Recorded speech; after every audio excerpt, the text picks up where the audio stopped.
ignorant as far as the Macs go because I just don't have the exposure to them. This is another big problem. I mean, this is kind of going to be a defining thing in our time, is whether the Windows operating systems or the Mac operating systems are going to win in one way or the other. Pretty much, one of those is going to become standard, and if you don't know one of them, that's the one that wins out, you're in trouble. How many of you, other than probably Nathan here, have ever really done anything with networking other than, click the button and log in? How many of you know how to, let's see hands here, how many of you know how to troubleshoot that if you are having trouble with it? Anybody know what an IP address is? Anybody know the digits to use for IP addresses? Exactly. Very few people. How many of you, when I brought in that computer and did my last speech, how many of you had ever, a lot of you said you've never even seen inside of a computer. How many knew the things I was pointing at? Knew what I was talking about, all right? There's a few more of you, but still, it's a vast majority. This is a big problem. These things aren't going away, and the better you know the ins and outs of them, the better you're going to be able to do these things on your own and not have to pay people who have been trained. So it should be something that's taught to us. Which brings me to how it ought to be. All right? I think that we need advanced class offerings. We need to have these classes that teach you hardware, teach you networking, teach you, how to use your iPods and computers in the classroom setting. It's not, like I said, here, it's not available. You have to go to Mount Pleasant to get any of that. And again, that's a 2-hour chunk. How many of you have a class schedule where you can, just willy-nilly throw out one of your classes to go take this class at Mount Pleasant? A couple of you. But, the requirements, they just keep getting harder, people. It's going to become less and less available. So it needs to be offered in-house as a general class. So, to do this, you're going to have to change the curriculum. You have to change what the teachers are expected to teach us. You have to make it more difficult. Because, like I said earlier, how many of you thought the BST was pretty much the easiest class you've ever had? Let's see some hands. Exactly. How many of you got the BST and basically knew everything you're already being taught? Exactly. The curriculum isn't hard enough. It's not inclusive enough. It needs to be hardened. It needs to include more. All right?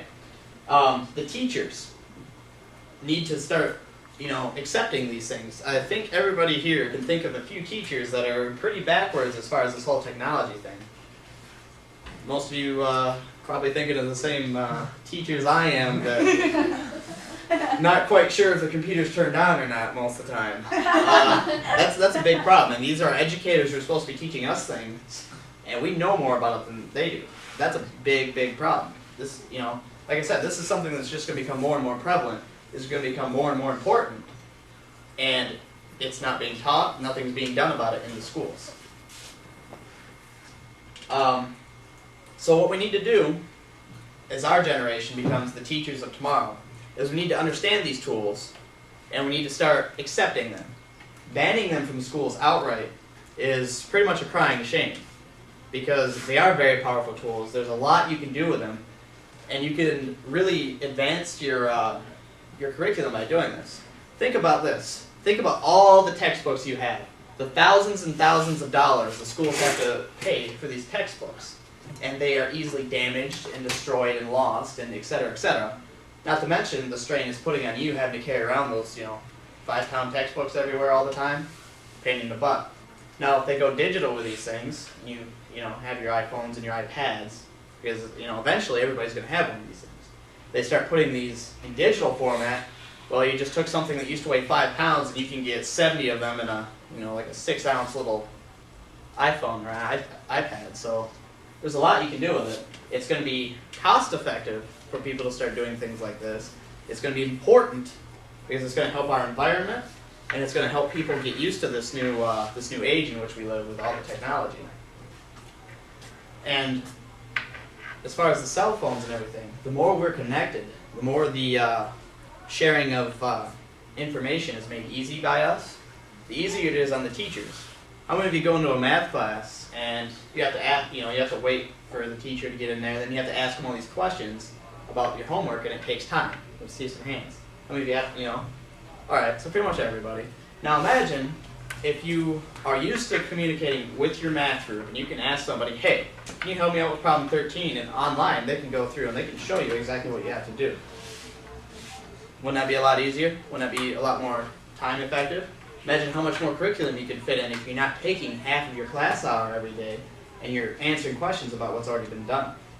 Now this technology is available right now, but most of us aren't familiar with it, don't have it, and have never been taught how to use it, and that's got to change.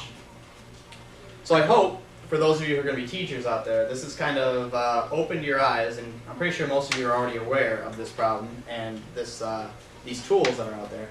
And I hope that someday you're able to take this and integrate it into your classrooms. So thank you for listening to me, and I hope I've been slightly informative.